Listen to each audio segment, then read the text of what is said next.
And now we come to the winner of the 1966 Junior Tourist Trophy races at a record race speed of 100.87 miles per hour. He put up the fastest lap on his second lap at 103.09 mph. He was riding an MV from Italy, Giacomo Agostini.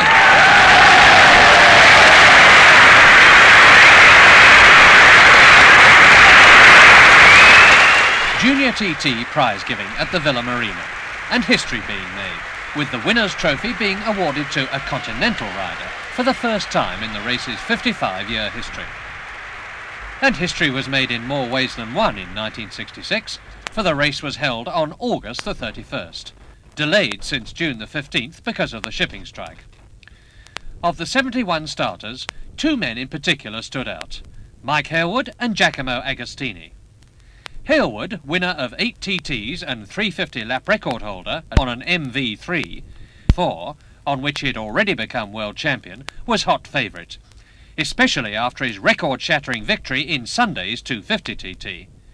But what did he think of his Honda 4 compared with last year's MV3? It's probably a little better all round than the MV3. It certainly handles better than the MV I rode last year, but they seem to have got that sorted out. Well, they've obviously developed the engine more during the winter. It's, if anything, better or generally than the 350 Honda. Because the poor old thing's a bit obsolete now. We're going to have to bring out something new.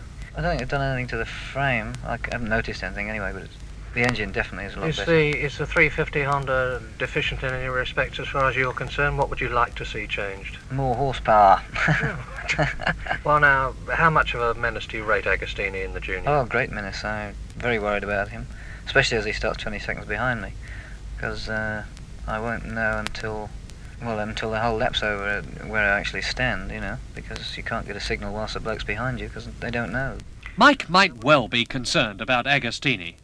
A champion of Italy since 1963, he was third on an MV3 in the Junior TT last year, his first race in the island, and this year had done a practice lap at 101.3. Only a second slower than Hailwood's fastest. I asked Giacomo how he liked the TT course. È un circuito molto impegnativo e senz'altro quest'anno penso che mi sarà meglio perché l'ho già fatto l'anno scorso e lo conosco già un po' meglio, insomma. That meant he thought it a very hard and tough course, but that his 1965 experience would help him this year. And how right he was. Now, who else? Well, Stasny and Harvell on Jawa twins, Bocek on a very quick 300cc Jawa single, Rosner on a 251 MZ two-stroke twin, Pagani on a Works Air Mackie, Simmons's Honda Norton Special, John Blanchard on a new Sealy AJS, the fastest single in practice, and the usual galaxy of stars on AJS's and Nortons. The start's been delayed for 2.5 hours until 4 o'clock. The latest ever Junior TT start, due to heavy mist on the mountain. At Crosby, a mere 4 miles from the start, Hailwood, number 11, is going like the wind. He's third on the road already, ahead of numbers 9 and 12, Ahern and Stasny.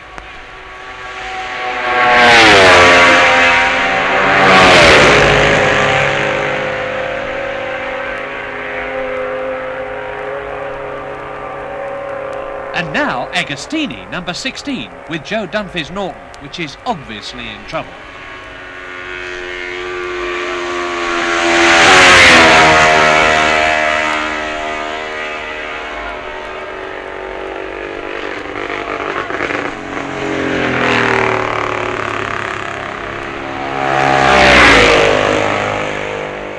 But Rosner's MZ sounds really crisp in 4th place.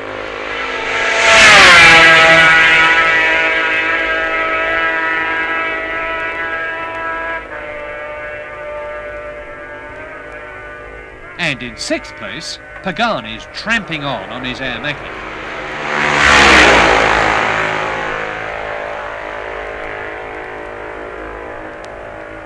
Just a couple of miles back, in a fine 5th position, Dave Simmons races through Union Mills on his Honda Norton Special.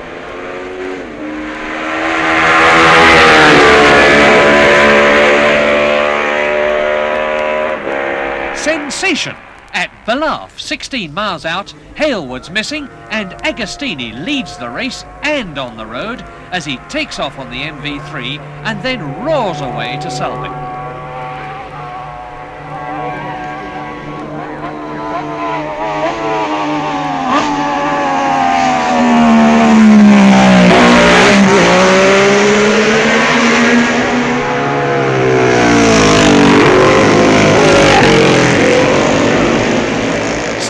Slowed by a blinding headache after a practice crash, but his teammate Gustav Havels got his Jawa up into third place.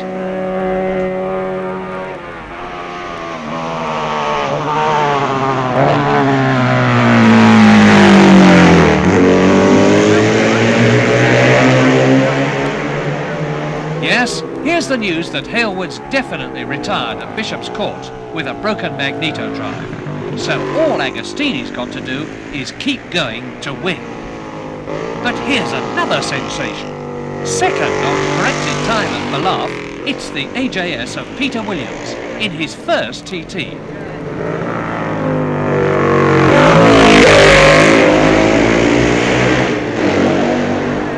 Agostini's in terrific form. A new lap record at 103.1 on lap 2. And by the end of lap 3, he's leading Williams by 5.5 minutes at a record average of 102.6. Rosner and Pagani have retired, so now Dave Simmons is fourth as he takes Braddon Bridge with Darville's Norton.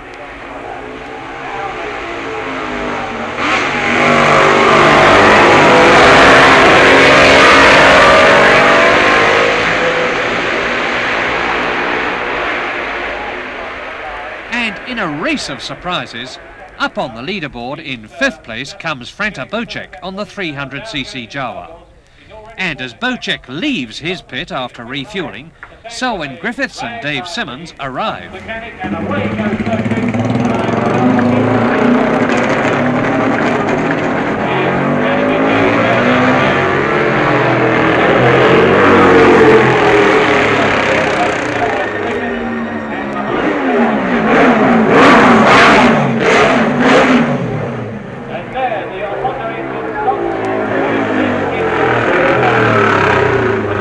Another name for TT fame.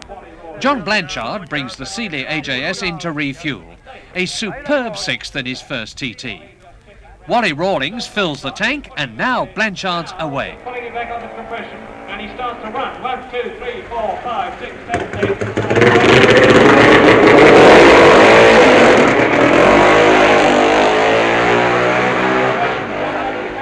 8. All the time, the phenomenal Agostini is increasing his lead.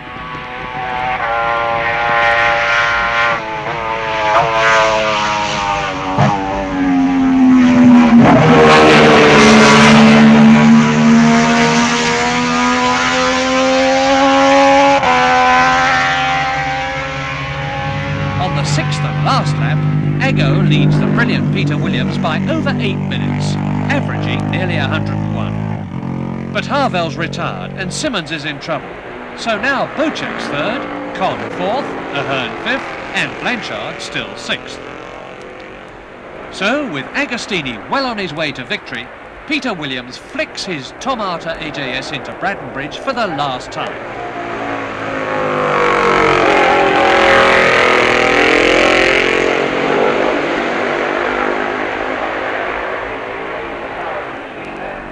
But Con's gaining, and as he takes Signpost Corner on his Norton, with only a mile or so to go, he's in 3rd place.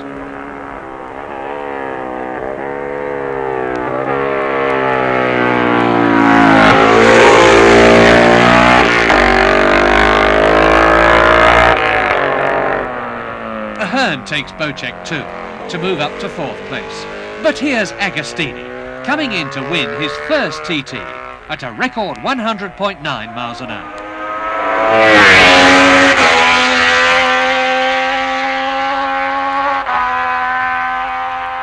Well, Agostini may have had by far the fastest bike, but he's had a magnificent ride and well deserves his brilliant victory.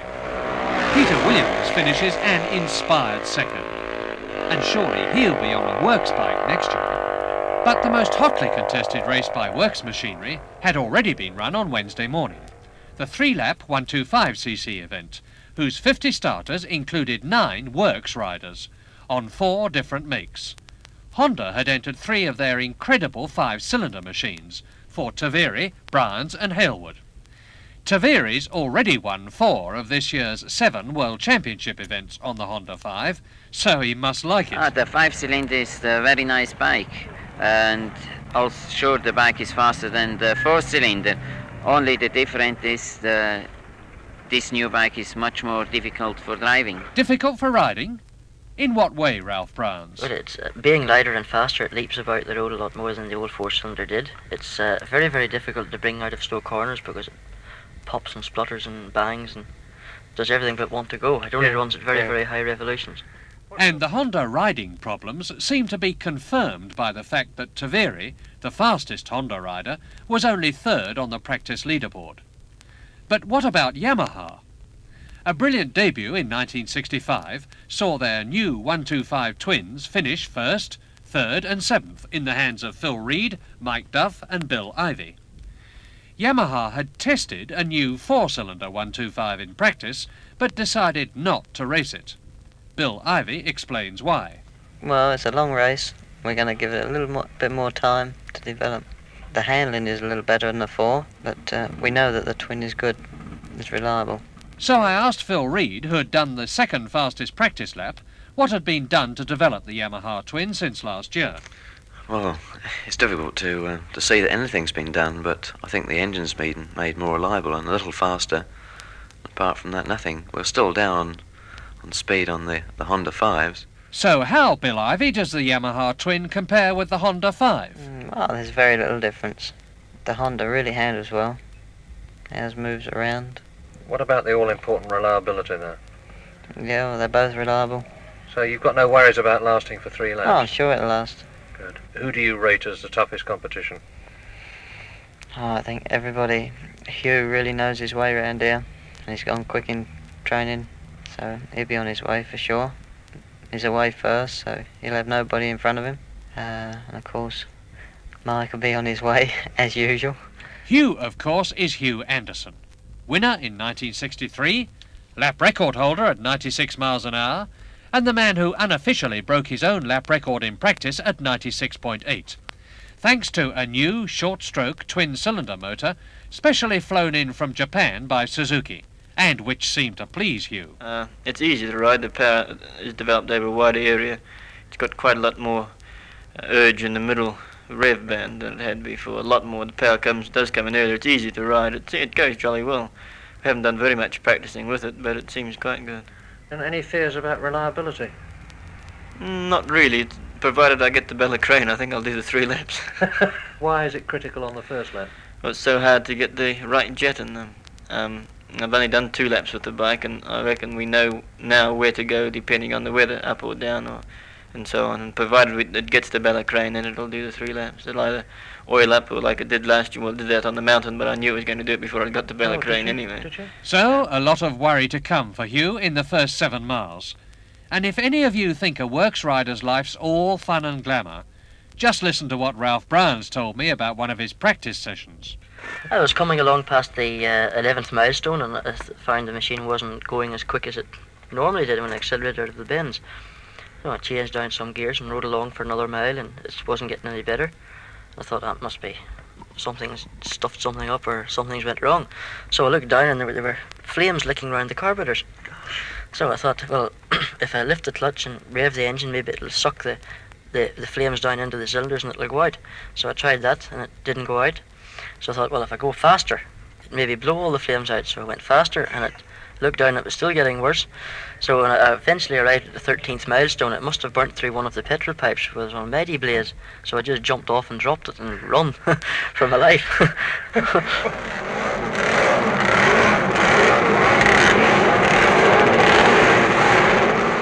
A battle between the 3 Japanese factories then, with the hopes of the private owners on their Honda Twin, Bultaco, Tohatsu, Montesa, MV, BSA and Special machines virtually confined to getting a silver replica. The start delayed 3 hours due to that mountain mist, But at last, in good weather, Hugh Anderson gets away with Fred Stevens' Honda Twin.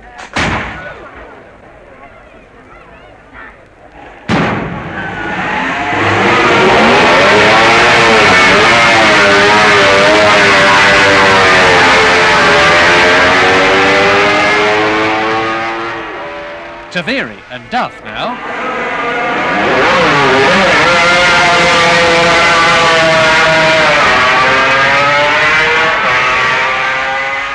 And here's number 15, Bill Ivy.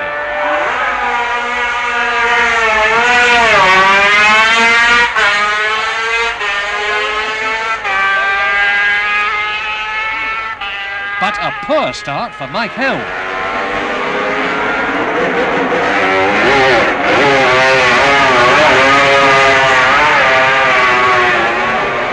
Taveri's gone up the slip road at Ballacrane, and that's lost him a lot of time. But Hugh Anderson's passed Ballacrane okay, so he'll be happy. And his Suzuki is going superbly down the terrifyingly fast drop at Bagaro.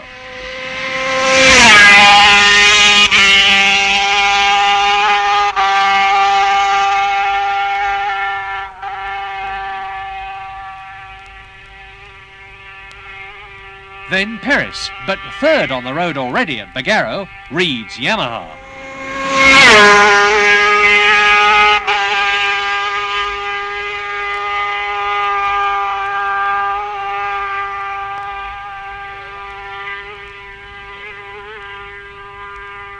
And now, number 11, Taveri. 5 seconds down on Duff after his trouble at Ballacrane, and only just ahead of number 15, Ivy's Yamaha.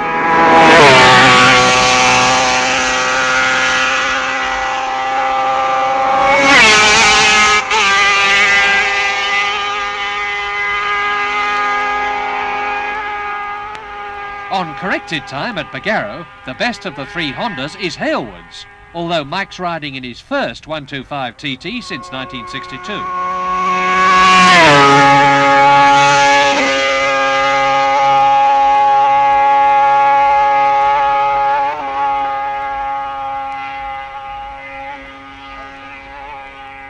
Into lap 2. Anderson plunges down Bray Hill on the Suzuki, out on his own, and likely to remain so the way he's going.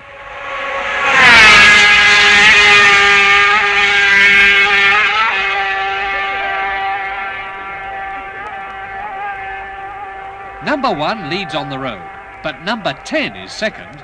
Phil Reed ahead of Frank Perris, who's going really well on his Suzuki.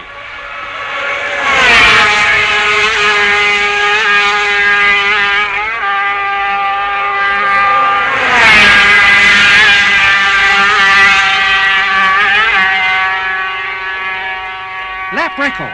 From a standing start, Phil Reed's knocked 10 seconds off Hugh Anderson's 1965 record to lap at 96.7 and lead Ivy by 12 seconds. And a mere 4 seconds behind Bill, Hugh Anderson, with Duff 4th and Perris 5th. What an eclipse of the Hondas. In fact, the leading Honda, Mike Hailwood's, is only 6th and sounds pretty rough as Mike rushes down Bray Hill.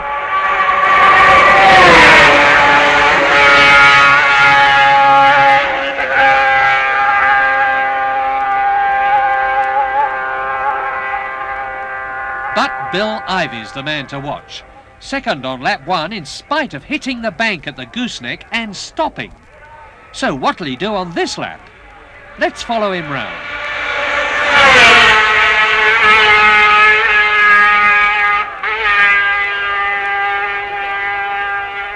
Down Bray Hill, out to Ramsey, up the mountain. And at Brandywell, Ivy's caught Perris, who started 50 seconds before him.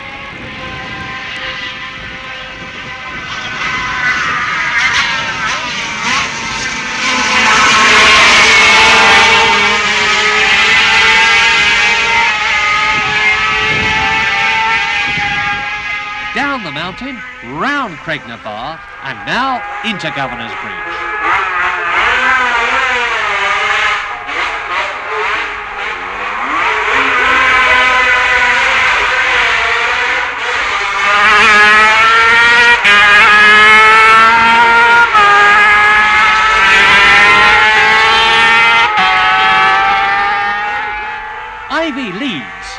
And no wonder, for his second lap's almost unbelievable. 98.55 on a 1:25 to knock 26 seconds off Reed's lap 1 record and put him 8 seconds ahead of Phil at an average of 97.2. Behind the flying Yamahas, no change on the leaderboard, with Hailwood still the leading Honda in 6th place, with Brown 7th and Taveri only 8th. Sweet revenge for the two-strokes. And Hailwood's having terrible pickup trouble at Governor's Bridge.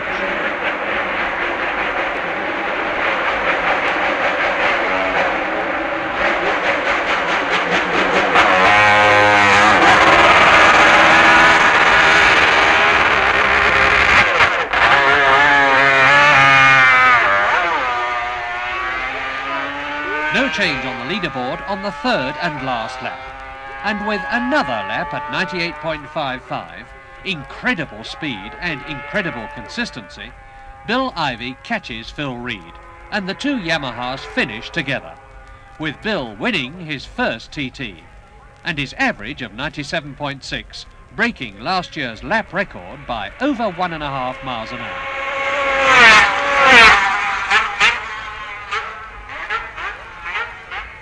Well, a bad day for Honda, but a great day for MV and Yamaha.